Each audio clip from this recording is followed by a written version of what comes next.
Anda kembali menyaksikan CNN Indonesia Breaking News dan kita telah menyaksikan bersama jalannya sidang pembacaan tuntutan kepada Kuat Ma'ruf dalam kasus pembunuhan Brigadir Yosua Huta Barat.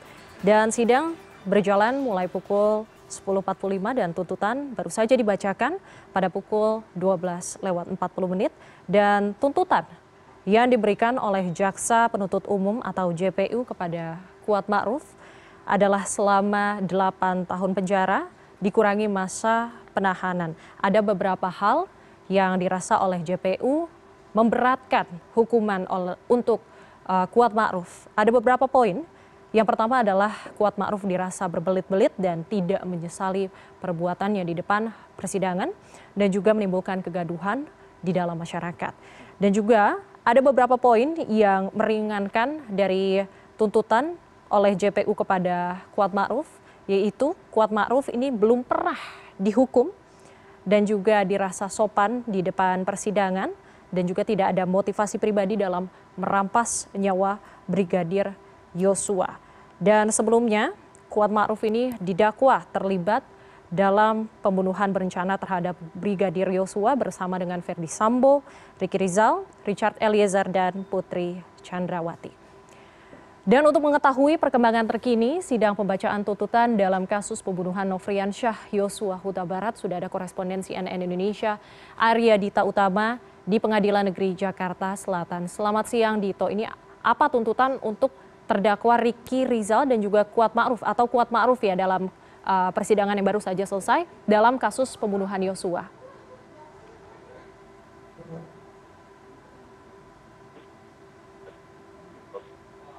Baru saja selesai membacakan tuntutan yang telah dijatuhkan kepada terdakwa Kuat Ma'ruf dalam kasus pembunuhan berencana Yosua Huta Barat.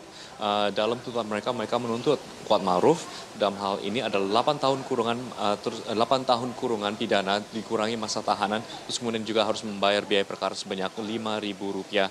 Tadi juga Sarah sempat menyampaikan ada apa hal-hal yang sudah memberatkan dan juga meringankan dari tuntutan jaksa ini sendiri. Adapun untuk yang memberatkan itu sendiri adalah membuat luka mendalam bagi keluarga Yosua Huta Barat, terus kemudian berbelit-belit memberikan keterangan, dan terus kemudian yang ketiga adalah menyebabkan keresahan di tengah masyarakat. Adapun untuk hal yang meringankan itu adalah terdakwa dalam hal ini Kuat Ma'ruf belum pernah dihukum pidana, terus kemudian dia berlaku sopan di dalam pengadilan, di dalam persidangan. Terus kemudian yang ketiga adalah tidak adanya motivasi untuk melakukan pembunuhan terhadap Yosua Huta Barat. Tapi memang kita bisa melihat dari tuntutan ini, kita bisa lihat bahwa memang Jaksa Penuntut Umum menilai bahwa Kuat Ma'ruf dalam hal ini memang turut serta dalam melakukan pembunuhan berencana meskipun memang tidak ada motivasi. Dan memang tadi dalam persidangan ini sendiri memang tadi Jaksa Penuntut Umum telah menghadirkan sejumlah fakta-fakta yang telah terkuak selama persidangan, terus kemudian juga telah membuktikan dakwaan yang telah dijatuhkan atau yang diberikan oleh Kuat Ma'ruf itu sendiri. Antara lain itu juga adalah untuk dapat membuktikan unsur barang siapa yang terbukti dalam hal ini. Disampaikan bahwa Kuat Ma'ruf bersama persidangan dia mampu menjawab pertanyaan dengan baik dan juga dalam keadaan yang sehat, sehingga dalam hal ini dia bisa bertanggung jawab atas perbuatannya. Terus kemudian juga Jaksa Penuntut Umum juga telah membuktikan unsur dengan sengaja dan terencana.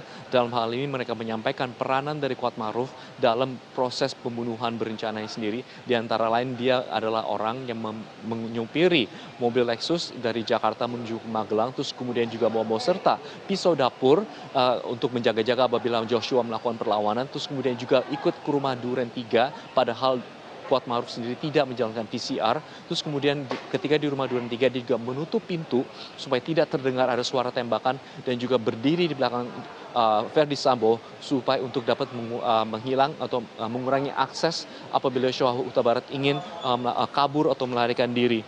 Selain itu juga Jaksa Penuntut Umum juga membuktikan unsur dengan sengaja dan direncanakan terlebih dahulu.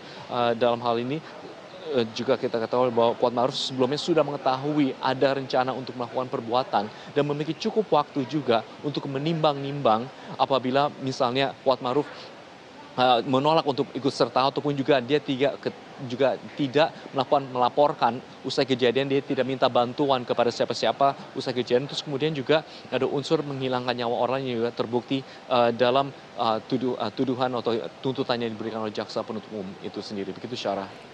Baik, terima kasih atas laporannya koresponden CNN Indonesia Arya Dita Utama. Selamat kembali bertugas.